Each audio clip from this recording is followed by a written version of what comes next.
December 29 దత్తతలోని ఆశీర్వాదాలు. పరిశుద్ధాత్మను దత్తపుత్రాత్మ అని కూడా అంటారు. కొత్త నిబంధనలో దత్తత అనే పదానికి అర్థం ఎదిగిన కుమారునిగా ఉంచబడుట అని. మనం జన్మించడం చేత దేవుని కుటుంబంలోకి వస్తాం. కానీ ఆ కుటుంబంలో జన్మించిన క్షణమే దేవుడు మనల్ని దత్తు తీసుకొని ఓ ఎదిగిన కుమారుని స్థానం ఇస్తాడు. ఓ పసివాడు నడవలేడు, మాట్లాడలేడు, నిర్ణయాలు చేయలేడు, లేదా కుటుంబ సంపదను వాడుకోనూ లేడు. కానీ ఓ విశ్వాసి తాను తిరిగి జన్మించిన క్షణమే ఇవన్నీ చేయగలడు. అతడు నడవగలడు మరియు ఆత్మచేత నడిపించబడగలడు. ఇక్కడ వాడిన క్రియాపదానికి అర్థం ఇష్టపూర్వకంగా నడిపించబడుట.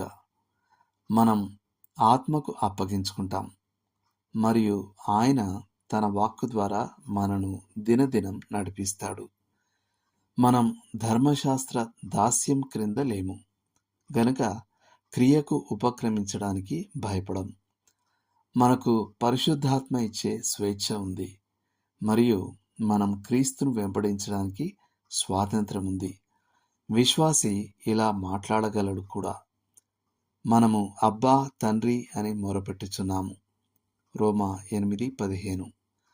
ఒకవేళ క్రొత్తగా జన్మించిన శిశువు పైకి చూచి తన తండ్రిని పలకరిస్తే అది అద్భుతంగా ఉండదు?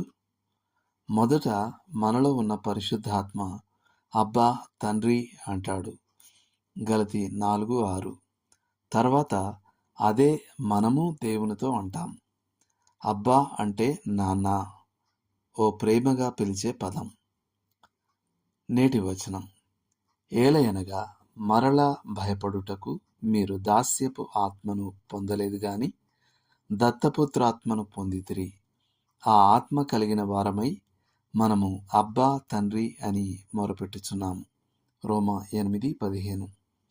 ఇవి కూడా రోమా 8:14-17 వరకు, గలతీ 4:6, హెబ్రీ పత్రిక 2వ అధ్యాయం 10-15 వరకు.